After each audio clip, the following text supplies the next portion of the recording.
Welcome to free ICT tutorials Tamil. கல்வி அமைச்சினால் வெளியிடப்பட்டிருக்கிற ஒரு உதவி கருத்தரங்கு வினாத்தாள். இந்த வினாத்தாளில் இருக்கிற டேட்டாபேஸ் தரவுத்தளம் என்ற பாடத்தில் வந்த ஒரு செகண்ட் பார்ட் கொஷனை பார்ப்போம். அதற்குரிய விளக்கத்தை கட்டாயமாக உங்களுடைய ஃபைனல் எக்ஸாம் பேப்பரில் ஒரு டேட்டாபேஸ் கேள்வி வரும். அதை தெரிவு செய்து கொண்டால் ஃபுல் மார்க்ஸ் எடுத்துக்கொள்ளலாம். அதோட ஃபர்ஸ்ட் பார்ட்லேயும் அதனை ஒட்டிய கேள்விகள் வரும். ரைட், இப்போ நாங்கள் வினாவுக்குள்ளே போகலாம்.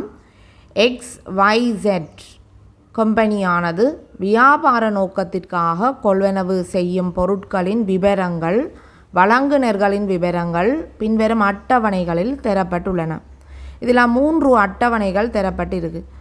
ஐட்டம் அட்டவணை, சப்ளையர் அட்டவணை, டெலிவரி அட்டவணை என்று 3 அட்டவணைகள் தரப்பட்டிருக்கு. இந்த அட்டவணைகளை அடிப்படையாக கொண்டு தான் எங்களுக்கு வினாக்கள் அமைய போகுது. முதலாவது வினா, 2 முதன்மை சாவிகளை அவற்றின் அட்டவணை பெயர்களுடன் தருக. முதன்மை சாவி அதாவது பிரைமரி கீ. இந்த பிரைமரி கீ என்றால் ஒரு அட்டவணையில் இருக்கிற புலத்துக்குள்ளே இருக்கின்ற தரவுகள், டேட்டா, அது தனித்துவமானதாக இருக்கும். அதாவது யுனிக்லி ஐடென்டிஃபிகேஷன், யுனிக்காக ஐடென்டிஃபை பண்ணக்கூடிய மாதிரி இருக்கும். திருப்ப ரிப்பீட் பண்ண மாட்டாது. முதலாவது அட்டவணையை பார்த்தோம்னால் ஐட்டம் அட்டவணை. அதில் ஐட்டம் ஐடி, ஐட்டம் நேம், அதில் இருக்கிற தரவுகளை பார்த்தோம்னு சொன்னால் I001, I002, I003, I004 என்று இருக்குது. 4 வெவ்வேறு வகையான தரவுகள் தான் அதில் இருக்குது. ஒரே மாதிரி தரவு மீள வரையில்லை. ஆகவே நாங்கள் இந்த ஐட்டம் அட்டவணையில் ஐட்டம் ஐடி என்பதனை நாங்கள் ஒரு பிரைமரி கீ, ஒரு முதன்மை சாவியாக தெரிவு செய்து கொள்ளலாம். ஆகவே ஐட்டம் அட்டவணையில் இருக்கிற ஐட்டம் ஐடி என்று சொல்லி நீங்கள் அப்படி எழுத வேணும்.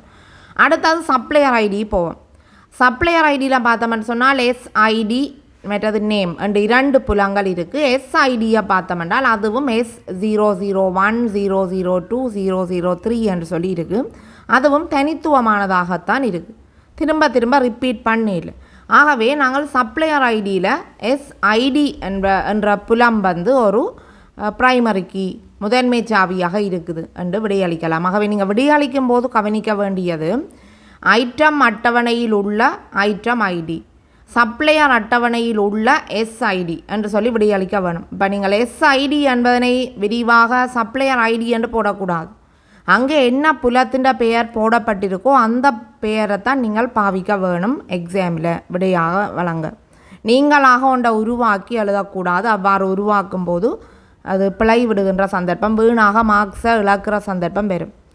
அடுத்த அட்டவணை டெலிவரி அட்டவணை. ஒரு அட்டவணையில் நாங்கள் முதன்மை சாவியை தெரிவு செய்து கொள்ளும்போது கவனிக்க வேண்டியது தனித்துவமாக இருப்பதுடன் திகதி, பெயர், குவான்டிட்டி போன்றவற்றை நாங்கள் எடுத்துக்கொள்ள முடியாது. தனித்துவமாக இருந்தாலும் அதனை தெரிவு செய்து கொள்ள முடியாது. ஆகவே இந்த அட்டவணையில் இந்த பிரைமரி கீ என்றது இல்லை. முதல் 2 அட்டவணைகளில் மாத்திரம்தான் பிரைமரி கீ இருக்குது. இரண்டாவது வினா, அந்நிய சாவிகள் 2ஐ அவற்றின் அட்டவணை பெயர்களுடன் தருக. அட்டவணை பெயர் இங்கேயும் குறிப்பிட வேண்டியிருக்கு. அட்டவணை பெயரை குறிப்பிடாமல் தனியாக நீங்கள் சாவிகளின் பெயர்களை மாத்திரம் குறிப்பிட்டால் உங்களுடைய மார்க்ஸ் முழுமையாக இழக்க வேண்டி வரும். அந்த பகுதிக்குரிய புள்ளிகளை முழுமையாக இழக்க வேண்டி வரும். அப்போ அதை கவனித்தில் கொள்ள வேணும். நீங்கள் அந்நிய சாவி, ஃபாரின் கீ என்றால் என்ன என்று பார்ப்போம். அதனுடைய பயன்பாடு என்ன என்று சொல்லி பார்த்துட்டு அங்கால வினாவுக்குள்ளே போவோம்.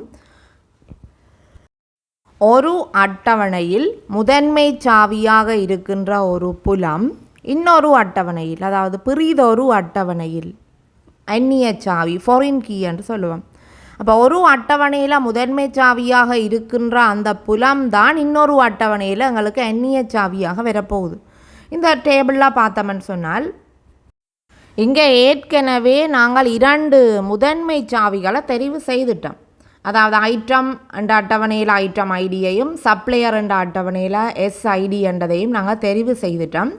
ஆகவே 3வது டேபிளில் பார்ப்போம். அந்த அட்டவணைகளில் அவை பிரைமரி கீயாகத்தான் இருக்குது அந்த புலம். இப்போ ஐட்டம் அட்டவணையில் இருக்கின்ற ஐட்டம் ஐடி டெலிவரி அட்டவணையில் அந்த ஐட்டம் ஐடி என்ற புலம் இருக்குது. அந்த புலம் இங்கு அந்நிய சாவியாக அழைக்கப்படும். அதே மாதிரி சப்ளையர் அட்டவணையில் இருக்கிற எஸ்ஐடி என்ற புலம் டெலிவரி அட்டவணையில் இருக்கிற எஸ்ஐடி வந்து எவ்வாறு அழைக்கப்படும்னு சொன்னால் எண்ணிய சாவி. அப்போ நீங்கள் இதுக்கு விடிய எழுதிக்கல கவனிக்க வேணும். டெலிவரி அட்டவணையில் உள்ள ஐட்டம் ஐடி, டெலிவரி அட்டவணையில் உள்ள எஸ்ஐடி என்று சொல்லி விடையளிக்க வேணும். அடுத்ததாக பார்ப்போம், இந்த எண்ணிய சாவிகள் ஏன் அட்டவணைகளில் இருக்க வேணும். முதன்மை சாவியாக இருக்கிற ஒரு அட்டவணை, அடுத்த அட்டவணையில் எண்ணிய சாவியாக அந்த புலம் வருது, ஏன் வர வேணும் என்று ஆராய்ந்து பார்த்தால் உங்களுக்கு தெரிய வேணும். அப்படியான வினாக்கள் கூட வரலாம்.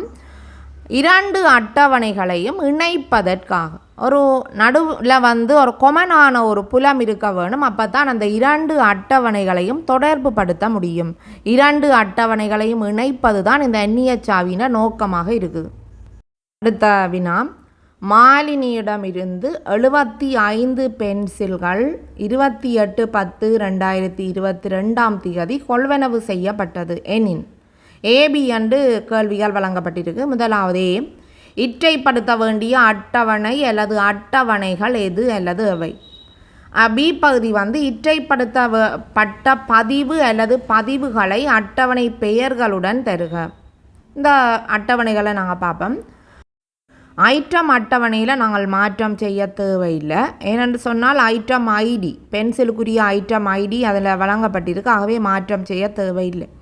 சப்ளையர் அட்டவணையை பார்த்தோம்னு சொன்னால் மாலினிக்குரிய ஒரு எஸ்ஐடி வழங்கப்பட்டிருக்கு, ஆகவே அதிலையும் மாற்றம் செய்ய தேவையில்லை. ஆகவே நாங்கள் டெலிவரி அட்டவணையில் தான் மாற்றத்தை மேற்கொள்ள போகிறோம். அப்போ ஏ பகுதிக்கு வந்து டெலிவரி அட்டவணை என்று வழங்கப்பட்டிருக்க வேணும் விடை. அடுத்த பி பகுதியில் பார்த்தோம்னால் அந்த தரவுகளை அதில் இற்றப்படுத்த சொல்லியிருக்கு, அதுவும் அட்டவணையின் பெயருடன். கேட்கப்பட்ட கேள்விக்கு நீங்கள் முழுமையாக விடையளிக்க வேணும். அட்டவணையின் பெயருடன் என்று வரும்போது அட்டவணையின் பெயரை அங்கே மீள குறிப்பிட வேணும். ஏ பகுதியில் குறிப்பிட்டிருக்கிறோம் தானே, பி பகுதிக்கு தேவையில்லை என்று விட வேண்டாம். அப்போ டெலிவரி அட்டவணையில் என்று குறிப்பிட்டுட்டு அந்த டெலிவரி அட்டவணையில் இருக்கின்ற ஒவ்வொரு ஃபீல்டு, அதாவது புலங்கள் இருக்குதானே, ஒவ்வொரு புலங்களுக்கும் உரிய அமைப்பில் நீங்கள் வழங்கப்பட்டிருக்க வேணும் தரவுகள். இப்படியான கேள்விக்கு நிறைய பிள்ளைகள் விடுகிற ஒரு பிழை என்னன்னு சொன்னால், அந்த இப்போ டெலிவரி அட்டவணையெல்லாம் நாங்கள் சேர்த்து கொள்ள போகிறோம், இற்றைப்படுத்த போகிறோம்னு சொன்னால் அந்த டெலிவரி அட்டவணையை முழுவதுமாக எழுதி கொள்வார்கள். அது தேவையற்ற ஒரு வேலை, நேரத்தை வீணடிக்கிற ஒரு வேலையாக இருக்கும். நாங்கள் எக்ஸாம் ஹோலில் நேரத்தை கட்டாயமாக கடைப்பிடிக்க வேணும். அப்போ தான் முழுமையான வினாக்களை நாங்கள் செய்து கொள்ளக்கூடிய மாதிரி இருக்கும். தேவையற்ற விடயங்களை தவிர்த்து கொள்ள வேணும். இதில் இருக்கிற ஏனைய பதிவுகள் தேவையில்லை. எங்களுக்கு தேவையானது மேலே இருக்கின்ற அந்த புலத்தின் பெயர், item ID, SID, quantity, date, இந்த 4ம் தான் தேவை. அந்த வகையில் நாங்கள் ஹெடிங்கை மேலே போட்டுக்கொள்ளலாம். Item ID, SID, quantity, date, அதை போட்டுட்டு அதற்குரிய விடைகளை, அதற்குரிய தரவுகளை நீங்கள் குறித்து கொள்ள முடியும். I002, S001, குவான்டிட்டி வந்து 75, டேட் 28/10/2022 என போட்டுக்கொள்ளலாம். தேவையற்ற விதத்தில் எழுதி கொள்ள வேண்டாம். இப்படியான தரவுகளை, முழுவதுமான தரவுகளை எழுதி கொள்ள வேண்டாம். இல்லையென்று சொன்னால் நீங்கள் இன்னொரு விதத்திலையும் எழுதலாம். மேலே புலத்தின் பெயரை போடாமல், அதாவது ஐட்டம் ஐடி, எஸ்ஐடி, மற்றது குவான்டிட்டி, டேட் என்று சொல்லி போடாமல் அதனுடைய தரவுகளை மாத்திரம் அதே ஒழுங்கில் எழுதி கொள்ளலாம். அப்படி எழுதினாலும் உங்களுக்கு இந்த பகுதிக்குரிய ஃபுல் மார்க்ஸ் கிடைக்கும்.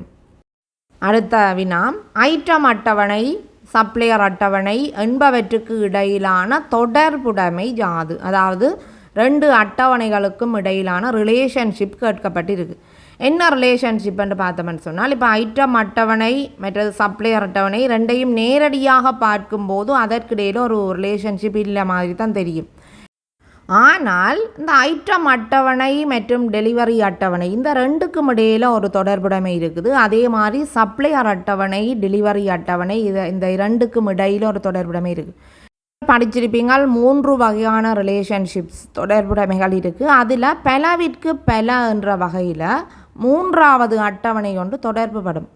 இதில் வந்து ஐட்டம் அட்டவணை மற்றும் டெலிவரி அட்டவணை இந்த 2க்கும் இடையில் உள்ள தொடர்புடைமையை ஒரு பார்ப்போம். ஐட்டம் அட்டவணையில் இருக்கிற common field, item ID item அட்டவணையில் ப்ரைமரி கீயாக இருப்பது, டெலிவரி அட்டவணையில் ஃபாரின் கீயாக இருக்குது. இந்த ப்ரைமரி கீயையும் ஃபாரின் கீயையும் இருக்கா பார்ப்போம். ஐட்டம் அட்டவணையில் I001 ஒரு தடவை தான் இருக்குது. ஆனால் டெலிவரி அட்டவணையில் அந்த I001ன்றது 2 தடவைகள் வந்திருக்கு. அப்போ நாங்கள் ஒரு தடவை வச்சுக்கொண்டே டிசைட் பண்ணி கொள்ளலாம் இதுவேற்றுக்கு இடையில் ஒன் டு மெனி, ஒன்றிற்கு பல தொடர்புடைமை இருக்குது. சப்ளையர் அட்டவணை மற்றது டெலிவரி அட்டவணை, இந்த 2 டேபிள்ஸையும் நாங்கள் இணைக்கும் போது, இந்த 2 டேபிள்ஸுக்கும் இடையில் ஒரு தொடர்புடைமையை காணும் போதும் இந்த ப்ரைமரி கீ ஃபாரின் கீ ஆகியவற்றை கருத்தில் கொள்ள வேணும். எஸ்ஐடி என்பதனை இப்போ எஸ்ஐடி சப்ளையர் அட்டவணையில் இருக்கிற எஸ்ஐடியை பார்த்தீங்கன்னு சொன்னால் S001 ஒரு தடவை இருக்குது. ஆனால் டெலிவரி அட்டவணையில் இந்த S001 வந்து 2 தடவைகள் வந்திருக்கு. ஆகவே 2 தடவைகள் என்று சொன்னால் அது மெனி, ஒன் டு மெனி ரிலேஷன்ஷிப்பில் இருக்குது. ஆகவே இந்த ஐட்டம் அட்டவணை மற்றது சப்ளையர் அட்டவணை ஆகியவற்றுக்கு இடையில் உள்ள ரிலேஷன்ஷிப்பை நாங்கள் பார்க்கும்போது ஒன் டு மெனி என வழங்கப்பட்டிருக்கு. ஆகவே 2க்கும் இடையில் மெனி டு மெனி ரிலேஷன்ஷிப் இருக்கும். பலவிற்கு பல தொடர்புடைமை அல்லது மெனி டு மெனி ரிலேஷன்ஷிப் அல்லது M:N என்று சொல்லி போட வேணும். M என்று 2 தடவைகள் பயன்படுத்தக்கூடாது. ஒரு புறம் M என்று சொன்னால் மற்ற பக்கம் N என்று சொல்லி போட வேணும். அடுத்த வினா, கரனுடைய எஸ்ஐடி வழங்கப்பட்டிருக்கு. எனும் புதிய விநியோகஸ்தரிடமிருந்து ஆங்கில புத்தகம் அந்த விவரங்கள் தரப்பட்டிருக்கு, தியதியும் தரப்பட்டிருக்கு, அதனுடைய குவான்டிட்டியும் தரப்பட்டிருக்குது எவ்வளவு என்று கொள்வனவு செய்யப்பட்டது. எனின் சேர்க்கப்பட வேண்டிய பதிவுகளை அட்டவணை பெயர்களுடன் தருக. இங்கேயும் அட்டவணை பெயர்கள் கேட்கப்பட்டிருக்கு. ஐட்டம் அட்டவணையில் என்று போட்டுட்டு அதனுடைய ஃபீல்டு நேம் புலத்தின் பெயரை போட்டுக்கொள்ளுங்கோ. Item ID, item name. அந்த ஐட்டம் ஐடியில் வந்து I005, அங்கே ஐட்டம் நேமில் வந்து இங்கிலீஷ் புக்குன்னு போட்டுக்கொள்ள வேணும். அடுத்த சப்ளையர் அட்டவணையை நாங்கள் பார்க்கும்போது அதில் முதலாவது சப்ளையர் அட்டவணையில் என்று சொல்லி எழுதிட்டு எஸ்ஐடி வந்து தரப்பட்டிருக்கு S004, அதை போட்டுட்டு அங்கால என்ன நேம் வந்து கெரன் என்று சொல்லி போட்டுக்கொள்ள வேணும். மூன்றாவது அட்டவணை டெலிவரி அட்டவணை.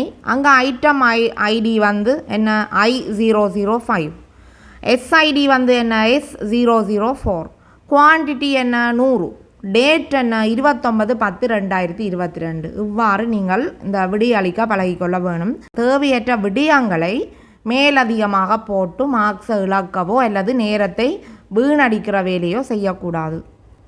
இந்த தரவுத்தள வினாவுக்குரிய புள்ளி வளங்களை ஒருக்கா பார்ப்போம். இது போன்ற பயனுள்ள ICT பாட காணொளிகளை நீங்கள் பார்ப்பதற்கு இந்த சேனலை சப்ஸ்கிரைப் பண்ணி பெல் பட்டனையும் ப்ரெஸ் பண்ணி வச்சுக்கொள்ளுங்க.